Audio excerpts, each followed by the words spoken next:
The Boston Celtics may have just done it again, and almost no one saw it coming. In a preseason full of questions, quiet signings, and speculation about rotations, one name suddenly began to echo across training camp: Josh Minott. A player most teams ignored, a young forward who barely saw the floor in Minnesota, might now be the key to unlocking Boston's next evolutionary step. Could Brad Stevens really have found another diamond where everyone else saw dust? Before we dive into what's actually happening behind the scenes, make sure to like this video, subscribe to the channel, and hit that hype button, because what we're about to reveal might change the way you look at this Celtics roster. Now, let's get to the storm quietly forming in Boston. Minott didn't just play in that preseason opener, he exploded onto the floor. 26 minutes, 8 points, 7 rebounds, 3 assists, 3 steals, and 1 block. But the stats don't tell the full story. His energy altered possessions, his timing disrupted rhythm, and his movement made him look like a living pulse in Boston's defense. Wherever the ball was, he appeared. Not by luck, but by instinct. And that's what shocked the coaching staff. Because this isn't just another athletic wing trying to survive. This is a player who knows how to tilt the floor. But here's the real question. How did the rest of the league miss it? How did a 23-year-old, 6'8" forward with elite defensive tools slip away from a team desperate for wings? The answer is simple. Minnesota was too focused on contending now. They didn't have the time to nurture potential.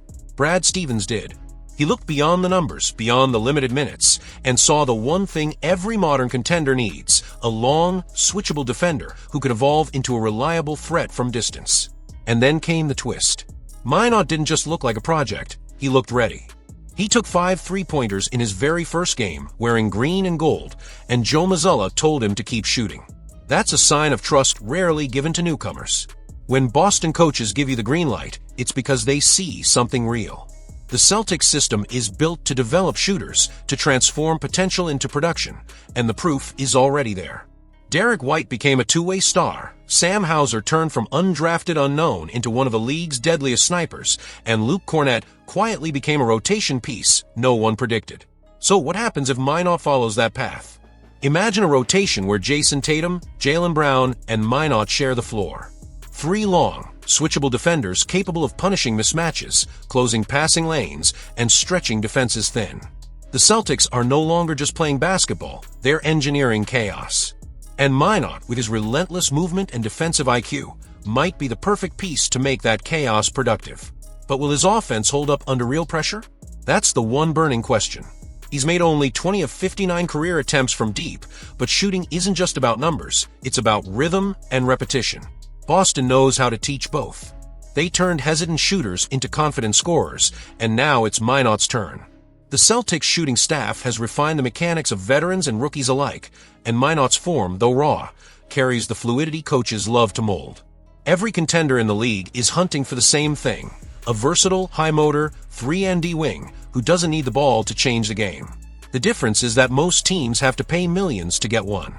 The Celtics got Minott for a minimum contract, and that might be the quietest steal of the entire offseason. Brad Stevens has made a career of this. He finds the overlooked, the underestimated, the players who fit the Celtics code of intelligence and intensity. And once again, he may have found another. The same blueprint that uncovered White, Pritchard, Hauser, and Kornet is now shaping Minott. The story is repeating itself, but with a new name and new potential. The Celtics aren't looking at this season as a rebuild or a holding pattern. They see a window still wide open. Jayson Tatum's recovery is ahead of schedule, Jaylen Brown is sharper than ever, and Joe Mazzulla is doubling down on defensive versatility. Add a player like Minott to that equation, and Boston suddenly looks deeper, faster, and hungrier than anyone expected. So what happens next? That's the part no one can predict. Maybe Minott becomes another role player who flashes potential, or maybe he becomes the piece that tips a playoff series when it matters most. What if the next chapter of the Celtics dynasty isn't written by a superstar, but by a player the rest of the league ignored? What if the future of Boston basketball is already here, hidden in plain sight? One thing is certain.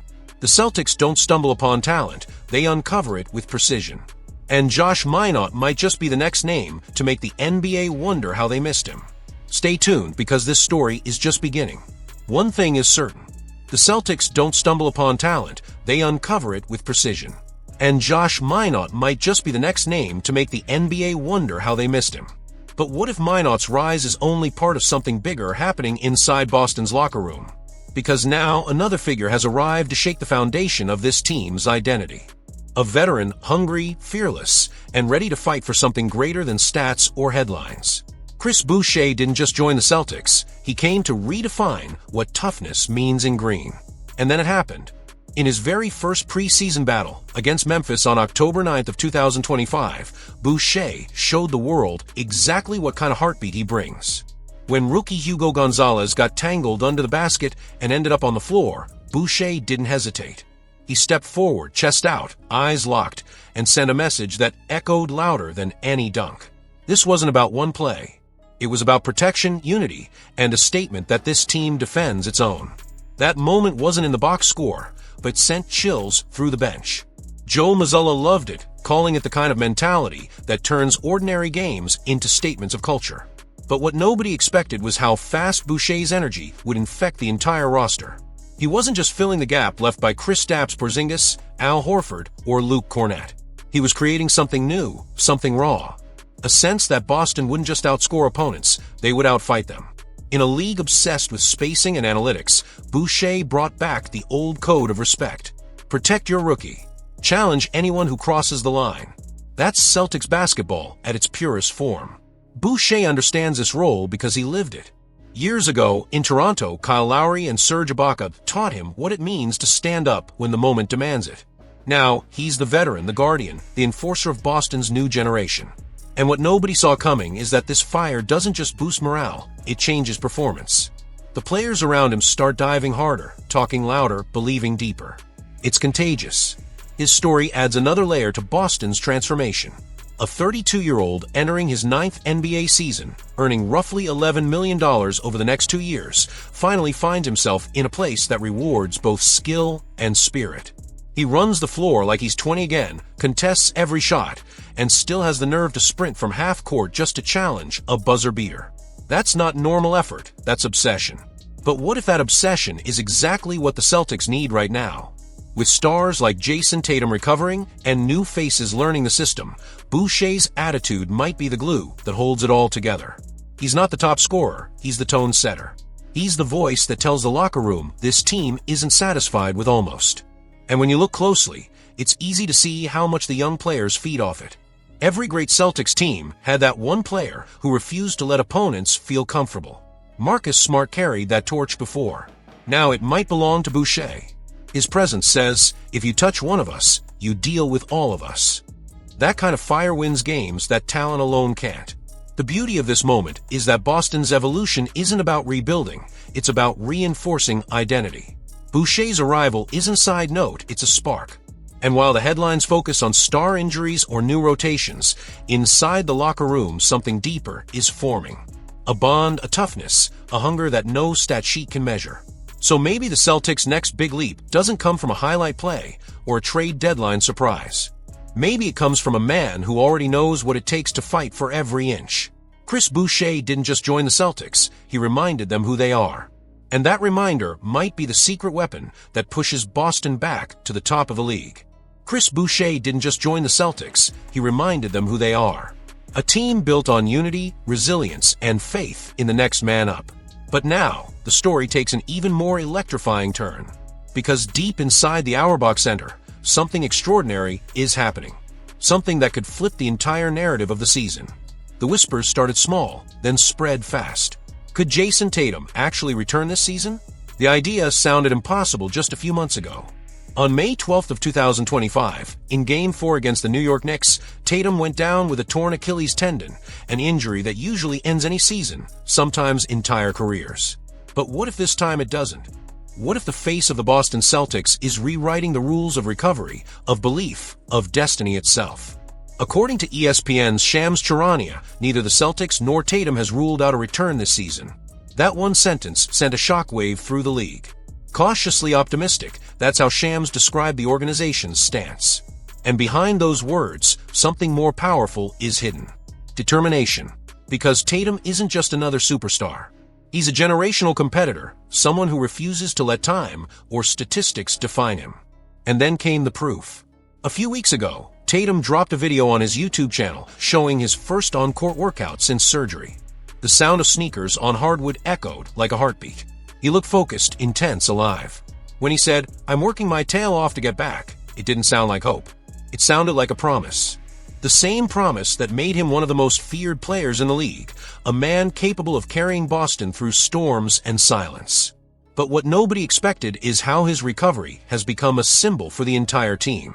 Every drill, every rehab session, every update is fueling the locker room.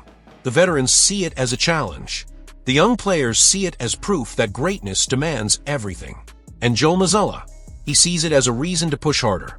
Because the moment Tatum steps back on that floor, this team transforms from contender to nightmare. Now the question burns hotter than ever. What happens if Tatum returns by February or March? What if the Celtics, already building chemistry with new faces like Boucher and Josh Minott, suddenly add their franchise cornerstone to a roster that's already defending with fire and playing with hunger? The league isn't ready for that version of Boston. The timing couldn't be more dramatic. With Porzingis and Horford out, Boucher becoming a defensive anchor, and Minott emerging as a surprise weapon, the Celtics have built a foundation that doesn't depend on one superstar. But imagine what happens when that superstar returns. Imagine the shift in energy, in pace, in belief. This isn't a rebuild. This is a team reloading while its captain sharpens his sword in the shadows. There's also something deeper in this story. This recovery isn't just physical, it's spiritual. It's about how a player who's already achieved everything still chooses to fight like he has something to prove. And make no mistake, Tatum is proving something. He's proving that Boston never truly lost its edge, that even when their star fell, their light didn't fade. It only waited. So as February approaches, every Celtics win carries new weight. Every defensive stand, every fast break, every moment of hustle could be another step toward Tatum's return.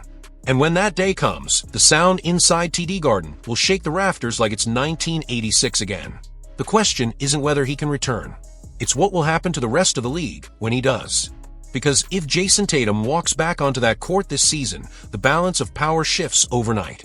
And everyone who counted the Celtics out will realize they never understood what belief in Boston truly means. If you're ready to see that story unfold, hit the like button, subscribe, and click the hype button. Because the return of Jayson Tatum could be the moment that changes everything.